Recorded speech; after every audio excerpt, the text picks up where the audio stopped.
अपने पति को दवाई देने, सबके लिए खाना बनाने के चक्कर में आज ममता को काम पर जाने में देरी हो गई। वो काम पर पहुंची तो सेठानी उस पर जोर जोर से चिल्लाने लगी, मिल गई महारानी को फुर्सत काम पर आने की, कब से राह देख रही हूँ, चल अब जल्दी से काम पर लग जा। जी सेठानी जी। ममता घर के कामकाज में जुट जाती है। कुछ देर बाद, अरे ओ महारानी, तेरे हाथों में क्या मेहंदी लगी हुई है, जल्दी हाथ चला, अभी वो दोनों कमरे भी बाकी हैं। सेठानी जी कर तो रही हूँ, अगर जल्दी जल्दी काम करूंगी तो फिर आप ही कहेंगी कि सफाई ठीक से नहीं हुई। बड़ी जुबान चलने लग गई है तेरी, कल से ना मेरे घर पर काम पर आने की जरूरत नहीं है।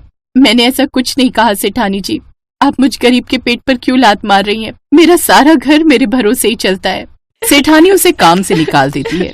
ममता रोते हुए घर लौट आती है। वो जैसे ही अंदर पहुंचती है, बाहर से उसके दोनों बच्चे भागते हुए आते हैं। चलो ना माँ, चलो ना, हम तुम्हें कुछ दिखाना चाहते हैं। ओफो बच्चों, क्या हुआ? वो उसे आंगन में ले जाते हैं जहाँ क्यारी में ढेर सारे करेले लगे हुए थे। ये देखकर ममता भी हैरान रह गई।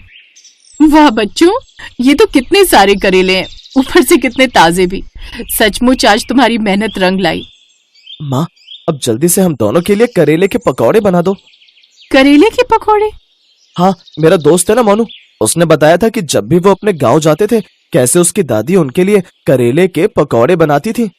हाँ, वो तो मेरी माँ यानी कि तुम्हारी नानी भी बनाती थी। मैंने कभी बनाए तो नहीं, लेकिन हाँ, आज अपने बच्चों के लिए जरूर बना कर देखूंगी। ममता को हल्का हल्का याद था कि कैसे उसकी माँ करेले के पकौड़े बनाया करती थी, इसीलिए वो करेले तोड़कर, उन्हें छीलकर, धोकर, फिर बेसन मिलाकर उसमें मसाले डाल देती है और उन्हें तल लेती है। जब वो अपने बच्चों को और अपने पति को खाने को देती है तो वो लोग तो खुशी हो जाते हैं।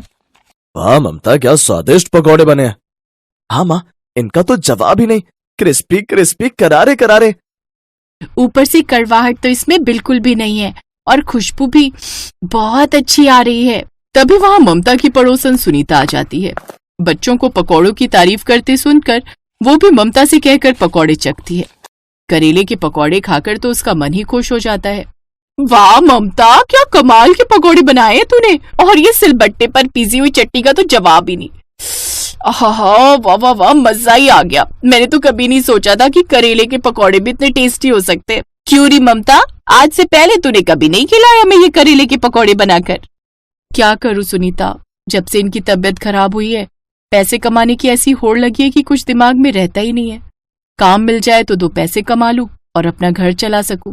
अब देखो ना, सेठानी ने बेवजह ही मुझे काम से निकाल दिया। इसीलिए तुम्हारा बेटा बबलू मिला था तो मैंने उसे कहा था तुम्हें यहाँ भेजने के लिए। सुनीता बहन, अगर कहीं कोई काम हो तो बताना। तू सच कहती है, हम गरीबों के लिए तो सबसे ऊपर काम ही है। मेहनत करेंगे तो 2 पैसे कमा पाएंगे। कहीं कोई काम होगा तो मैं तुझे बताती हूँ। अच्छा मैं चलती हूँ अब। वैसे ममता, एक और पकौड़ा मिलेगा क्या? कैसी बात करती हो सुनीता बहन, तुम एक क्या 4-4 पकौड़े खाओ, और ये लो थोड़े से बबलू के लिए भी लेती जाओ चटनी के साथ। सुनीता पकौड़े लेकर जाने लगी, तभी उसके दिमाग में एक विचार आया। उसने ममता से कहा, ममता वैसे तूने इतने अच्छे पकौड़े बनाए हैं, चटनी भी कमाल की है, और मुझे लगता है लोगों ने आज तक ऐसे कमाल के पकौड़े खाए नहीं होंगे। क्यों ना तुम करेले के पकौड़े बनाकर ही बेचो। बबलू के पापा तो चले गए, लेकिन उनका ठेला अभी भी घर के बाहर पड़ा है। तुम चाहो तो ठेले पर करेले बनाकर बेच सकती हो, और कहीं काम मिलेगा तो मैं तुम्हें जरूर बताऊंगी, लेकिन तब तक तुम ये काम भी कर सकती हो। ये कहकर सुनीता वहां से चली गई। अगले दिन से ममता फिर काम की तलाश में लग गई, लेकिन नौकरी थी कि कहीं उसे मिल ही नहीं रही थी। धीरे धीरे उसके बचत के पैसे भी खत्म होने लगे।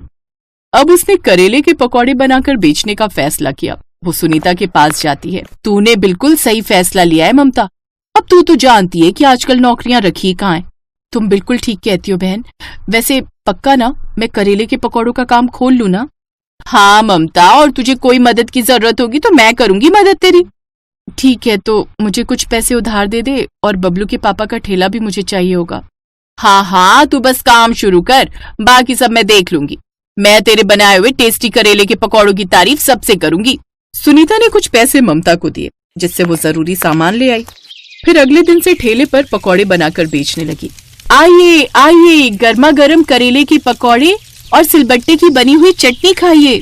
लेकिन करेले का नाम सुनकर कोई उसके ठेले पर आ ही नहीं रहा था। करेले के पकौड़े? अरे छी, करेले की कड़वी सब्जी तो बड़ी मुश्किल से खाई जाती है, फिर करेले के पकौड़े कैसे खाएं? पहले दिन तो उसकी बिल्कुल भी कमाई नहीं हुई। उस रात उसने घर पर खाना नहीं बनाया और सबने मिलकर घर पर वो बचे हुए करेले के पकौड़े ही खाए। लेकिन उसने हार नहीं मानी और अगले दिन फिर से उसने अपने आंगन में लगे करेले तोड़े और उनके पकौड़े बनाकर बेचने लगी। तभी उसके पास एक शुगर पेशेंट आई। करेले के पकौड़े? रोज रोज इस मुँहे शुगर को कम करने के लिए करेले का जूस तो मैंने बहुत पी लिया, लेकिन आज करेले के पकौड़े भी खाकर देख लेती हूँ।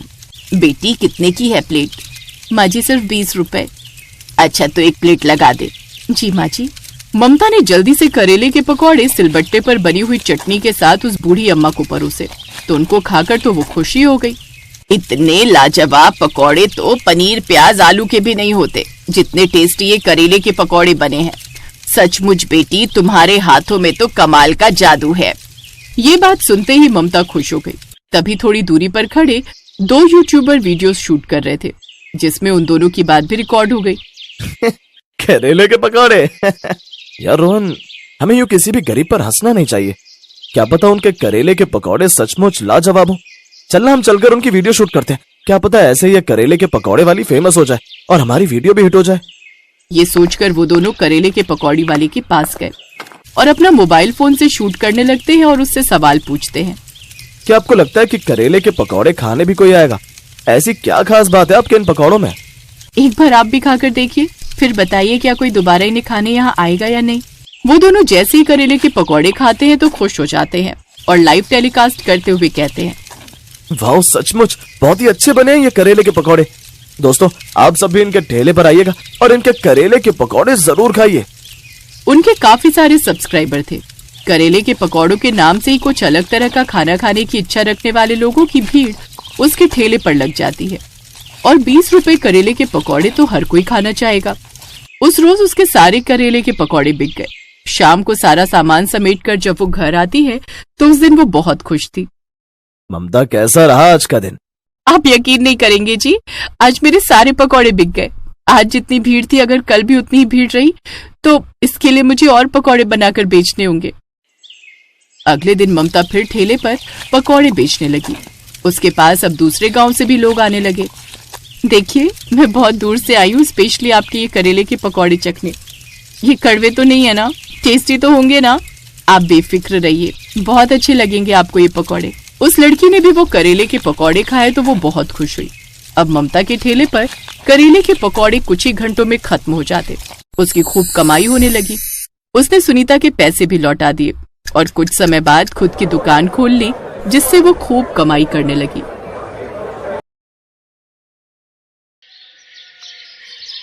जानकी एक गरीब विधवा महिला थी जो पनीर के पराठे बनाकर बेचा करती थी। ऐसे ही एक रोज जानकी अपना ठेला लेकर घर आती है तो उसका बेटा गौरव उससे कहता है, माँ, आज कितने पैसे कमाए तुमने? मुझे कुछ पैसे दे दो, मुझे अपने दोस्तों के साथ घूमने जाना है। बेटा, कल ही तो तुझे पैसे दिए थे। माँ, आपको तो पता ही है ना कितनी महंगाई है, और वैसे भी मैं आपका इकलौता लड़का हूँ। कल भी ये पैसे मेरे ही काम आएंगे। बेटा, मुझे अभी तेरी शादी के लिए भी पैसे रखने हैं। वो मैं नहीं जानता। एक तो आपने वैसे भी मेरे दोस्तों में मेरी बेइज्जती करवा रखी है। आपको पता है, सब मुझे गरीब पनीर पराठे वाली का बेटा बोलकर कितना चिढ़ाते हैं। आप कुछ ढंग का काम भी नहीं कर सकती हो क्या? बेचारी जानकी रोते हुए चुपचाप उसे कुछ पैसे निकाल कर दे देती है। वो पैसे लेकर गौरव वहां से चला जाता है। हे ऊपर वाले, ये तूने मुझ पर कैसा अत्याचार किया है। पहले मेरे पति को मुझसे छीन लिया, फिर गरीबी की मार मुझ पर डाल दी, और अब मेरे बेटे को अपनी माँ के काम पर शर्मिंदगी महसूस हो रही है। ऐसे ही वक्त गुजरता जाता है। जानकी धीरे धीरे अपने काम से कुछ पैसे जोड़ लेती है। साथ ही दूसरी तरफ गौरव बुरी संगत में फंस जाता है और निधि नाम की एक तेज तर्रार लड़की के प्रेम जाल में फंस जाता है। वो अक्सर गौरव से नई नई चीजों की डिमांड करती थी, जिसके लिए गौरव अपनी माँ से लड़ झगड़ कर पैसे लेता था।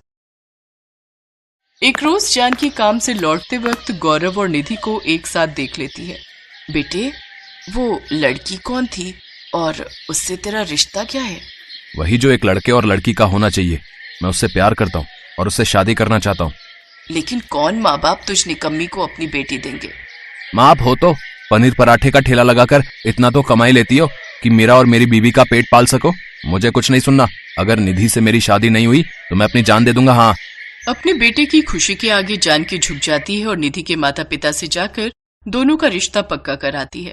कुछ दिनों में वक्रतुंड शादी हो महाकाय जाती है। सूर्यकोटि सब। लेकिन निधि बहुत ही बदतमीज किस्म की लड़की थी।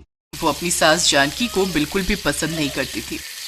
एक दिन जानकी, बहू, सारा दिन ठेले पर खड़े रहकर और अकेले काम करके मैं थक जाती हूँ। अब से तू भी मेरे साथ चला कर ठेले पर। दोनों सास बहू अच्छे से मेहनत करेंगे और ऊपर वाले ने चाहा तो अपना ढाबा खोल लेंगे। मैं, और वो भी पनीर पराठे वाले के ठेले पर। सासू माँ, आपका दिमाग तो घास चढ़ने गया है। मैं उस 2 टके के ठेले पर काम करूंगी, वो सिर्फ आपको ही शोभा देता है। सारा दिन घोड़े गधे की तरह काम करती हो, लेकिन फिर भी आपकी इज्जत धेले भर की नहीं है। ये मत भूलो बहू कि उसी 2 टके के ठेले की वजह से तुम और तुम्हारा पति 2 वक्त का खाना खा पा रहे हैं।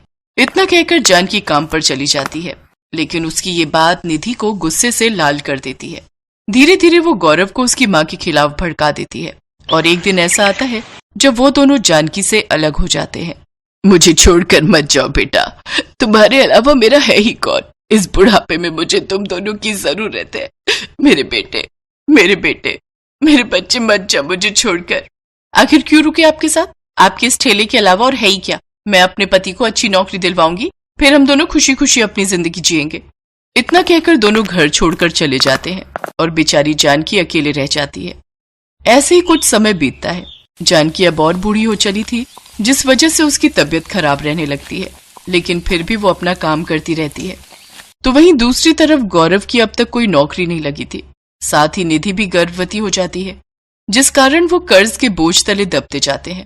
ऐसे ही एक शाम कुछ गुंडे उनके घर आकर धमकी देते हैं। ओए गौरव, ओए तूने हमें बहुत बेवकूफ बना लिया बे। आज तो हम अपने पैसे लेकर ही जाएंगे। तभी वो गुंडे उनके साथ हाथापाई करने लगते हैं, जिसमें निधि को धक्का लगता है और वो पेट के बल गिर जाती है। तभी वहां जानकी आ जाती है और वो अपने बेटे का सारा कर्ज चुका देती है।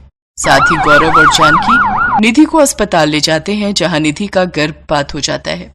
अब उसे अपनी गलती का एहसास हो जाता है और वो अपनी सास से माफी मांगते हुए कहती है, माँ जी मुझे माफ कर दीजिए। अब अपने बच्चे को खोने के बाद मुझे ये एहसास हुआ कि एक माँ को उसके बेटे से अलग करके मुझसे कितनी बड़ी गलती हुई है। मैंने कभी आपकी कदर नहीं की और आपने आज मुसीबत के वक्त हमारा साथ दिया। हमें माफ कर दीजिए माँ जी, हमें माफ कर दीजिए। तुम दोनों को अपनी गलती का एहसास हो गया, बस यही काफी है बेटा। काम कोई भी छोटा या बड़ा नहीं होता, काम बस इज्जत से करना चाहिए। इसके बाद गौरव और निधि फिर से जानकी के साथ रहने लगते हैं। जानकी ने गौरव को बढ़िया से पनीर के पराठे बनाना सिखा दिया। अब जानकी घर पर आराम करती और गौरव पनीर पराठे का ठेला लगाने लगा, तो वहीं निधि अब घर का कामकाज संभालती। जानकी की तरह गौरव के हाथ के पनीर के पराठे भी सबको बहुत पसंद आते हैं और उसका काम अच्छा चलने लगता है। कुछ समय बाद गौरव खुद का ढाबा खोल लेता है, जिसका नाम वो गरीब पनीर पराठे वाली रखता है, जिससे उसकी अच्छी कमाई होने लगती है।